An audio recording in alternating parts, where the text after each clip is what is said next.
Hey, Brandon here. Welcome back to another episode of the 2023 NFL Draft Rookie Report. For today's show, we have an exciting wide receiver. We are going to talk about Kayshon Boutte, LSU wide receiver. There's been a lot of talk about Boutte. He was not going to go to the NFL. He was going to stay. Now he is back going to the draft. I'm here with my good friend and co-host, Jason DiRienzo. He is a former graduate of the Scouting Academy and co-founder of the Devy website. Jason, I know I sent you a bunch of films on Boutte. You did, which I appreciate. And let me tell you something. I spent probably 3 hours this morning drinking coffee, making all those. I've been watching them in the past. I had them all cut up, but it's going to be fun. We're going to be talking about his 2022 film. I know the 2021 film is a lot, in his earlier production, but we're going to talk about his 2022 film. We are going to talk about his expected draft capital, and we're also going to be taking a look at his Dynasty projection and value as you approach your rookie draft. So this is going to be our 16th episode. We've done a lot of these, so hit that subscribe button and check out my playlist on this YouTube channel. You can quickly go to the playlist and see all the rookie reports, getting you ready for your rookie draft. So, all right, let's talk about Kayshon Boutte. All right, 6 foot, 205 pounds. His stats this year, or his career stats rather, 130 receptions, over 1,700 yards, 16 TDs, averaging 13.7 yards per catch. He has a 65% catch rate, and he also was in the slot 44% and out wide 56%. So we got some career PFF stats here that we kind of take a look at. So we just talked about his where he lined up, and it's really interesting. I wanted to get your take on where he lined up. Okay. When he was a freshman back in 2020, he played out wide 93%. In 2021, it was basically 50-50 slot outside. And then this year, 73% slot, and then only 30%.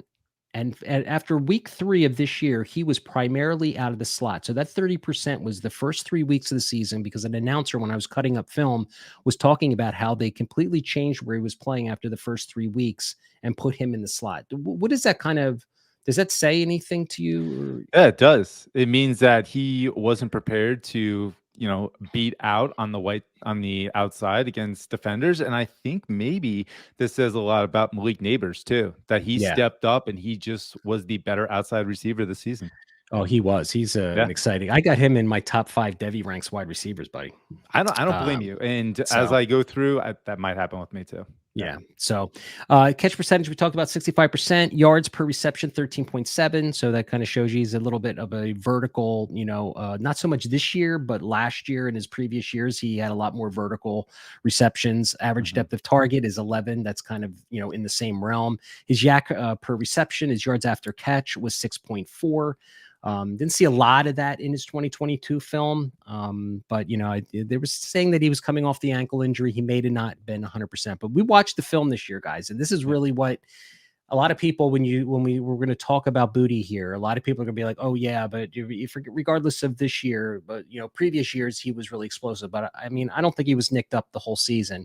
But let's talk about his scouting report, Jason, because I'm really interested to hear your take. We've been watching the film for the last, like I said, few days and really preparing for this show. And his release and route running, to me, right? We face this all the time when we look at college wide receivers, especially guys that play in the slot. They don't face press. We get it. But man, I'll tell you, I cut up 6 games for us to watch, guys, at the end of the show, I'm going to be attaching the game films that we watched at the end of the show. So they'll be at the end of the show for you to kind of link, and you can kind of watch them for yourself. I mean, I didn't come away really impressed with his route running at all. I mean, I feel like it was all mesh. It was stop routes. It was slants, in zone coverage.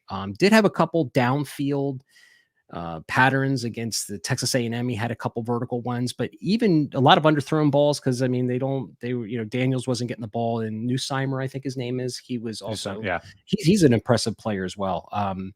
But I just didn't come away with, I'm looking for guys that have the twitchiness and the defensive manipulation. I saw 0 defensive manipulation with him this year. I saw the same thing this year. The hard part is I watched the film and I went back to 2020, 2021, and I watched the 2021 Auburn game completely different player. He should never change his number from 1 to 7. I mean, it is the tale of two Kayshon Bouttes. It really Mhm. is. The explosiveness was there in 2020 and 2021. I did not see it this year. Do I want to say it's injury? Yes, but from what we've heard a lot too, there was a lot of issues with him and his work ethic and wanting to be there, and different variables that could have played into it. I Right. do believe that the athleticism is there, but I did not see it this season.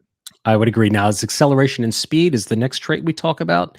I mean, he's got good acceleration. There was a couple of those plays where when he did have the yak ability, he maneuvered in the second level. Oh yeah. He did, create the positive, tackling angles and left guys behind. And this kid was a track star in high school. So, Yeah. I mean, people are thinking he's running the 4.3. So that's going to, again, that's what he did in high school. So I mean, Right. if you would think that he's bigger, stronger, faster, I mean, right?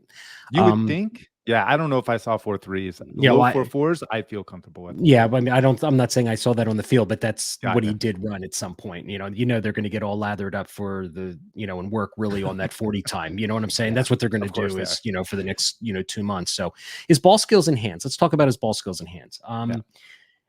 You're right. You go back and the play that he got injured on was phenomenal. I don't know if Oh, you like, I I don't know saw it. what game that was. It was on the I left can't recall sideline. either, but oh my gosh, That was the catch that that was the catch. he grabbed his ankle and his season was over and he really hasn't regained that touch. So Right. he's got the ball skills.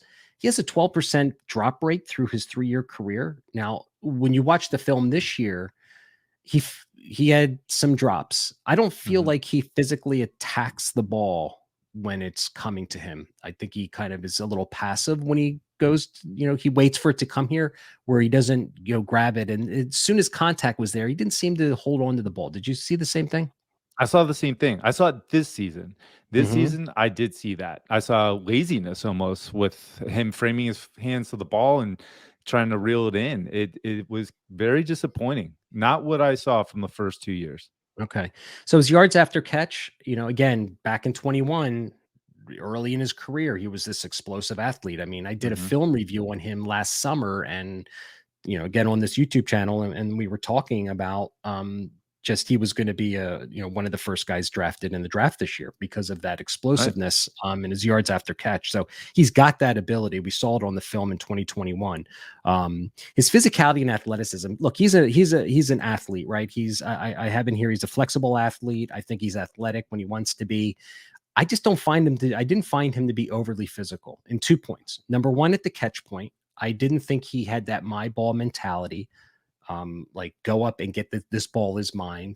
And at that when he was getting tackled, I never saw him. There was a couple plays on those films that I made where he came up 1 yard short for the first downs, but it's like he didn't try. It's like he just kind of went through the motions. And you kind of brought it up before, like a lack of effort. And I feel, and I'm not like trying to trash the guy. I mean, I know he's got skills. He's going to be one of the top guys drafted. And Mhm. I just felt as though watching the film, he just seemed so disinterested out there. It's evident. Like, you could almost just sense it, and I completely agree with you. He did not wanna be out there. That's what I take from it, and he was the bad part is he knows everybody's watching. He knows he's being evaluated. Right, That right. part I do not like. Like, this is you this is what you're supposed to do. Do your job. Like, do it to the best of your ability. Show your work ethic, show your competitiveness. I didn't see that, man, and I wanted to see what I saw from him in that 2021 film, and I did not get that this season. Yeah, Very disappointing. I talk about it with my dashboard crew all the time. Like intangibles matter, right? Mhm. And like you said, there's been a lot of smoke this year that he didn't want to play, and maybe didn't like the coach. The new guy coming from Notre Dame, and he had to have a second surgery, and mentally it must be tough for a young athlete to get over that. But I'll Oh, tell you what, absolutely. especially Yeah. that SEC championship game out there. Oh my goodness, he just didn't look like he wanted to be like, yeah, give me the ball, give it to me, come on. Like you would think that that's what he wanted to showcase. Yeah. So, I felt that there was a lot of inconsistent effort and on his part. Now, Dane Brugler from The Athletic just came out with a 2-round mock draft, and here we are. What's the date today? It's January 17th. All right. 17th, yeah. He wasn't taken in the first 2 rounds, and he wasn't one of the top 10 running or wide receivers taken in that 2-round mock draft. And that guy's from the Athletic. I mean, he's pretty well respected. So just something to keep in mind. We'll see what happens. And he's got insight too. He's got insight. So all right. So let's get to his draft capital. I think he's a day 2 guy. I don't think he's going into day 1. I've not seen many mocks with him in day 1. What do you I can't imagine he's a day 1 guy. I see day 2. Okay. Yep. His rookie draft selection, I just did a rookie mock with my dashboard crew. He went in the first, at the end of the first round already. So there's people who still, who just really like his game. They're probably more thinking of what he did when he was explosive a year and a half ago. But I'm thinking round 1 or round 2. Yeah, I think he's probably still going to be a round 1 guy. Yeah. Okay. Yeah. Projected fantasy value. All right.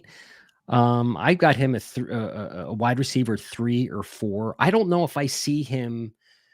Chris Olave was a wide receiver 3 this year, and I'm expecting him to get into the wide receiver 2 conversation next year. Because I think he's an ascending thing.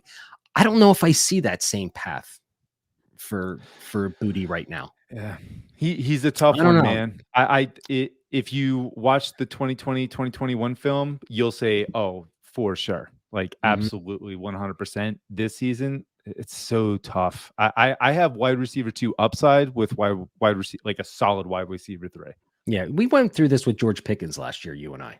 Oh, yes, we did. Because we liked his game, but we saw those kind of intangible things, so, we don't want to probably read too much into that. I mean, George Pickens is successful, and who knows? I mean, he was probably a wide receiver 3 or 4 this year. I mean, whether he can vault himself into the, wide receiver 2 and above, it remains to be seen. But I don't know. I think that's kind of a 3 or 4 is where I see Boutte. And my player comp for him was Michael Gallup. I think, a complimentary piece. I think he needs to go to a team. I don't think he's a wide receiver 1 on a team. No, I think he needs to go where CeeDee Lamb is the guy. He's the big X receiver, and I see him playing the slot and the Y position primarily. Getting him out in space and that type of thing, because the kid's got speed. He's got the the athleticism to do some damage in the yak department, like we talked about. What do you think about that comp?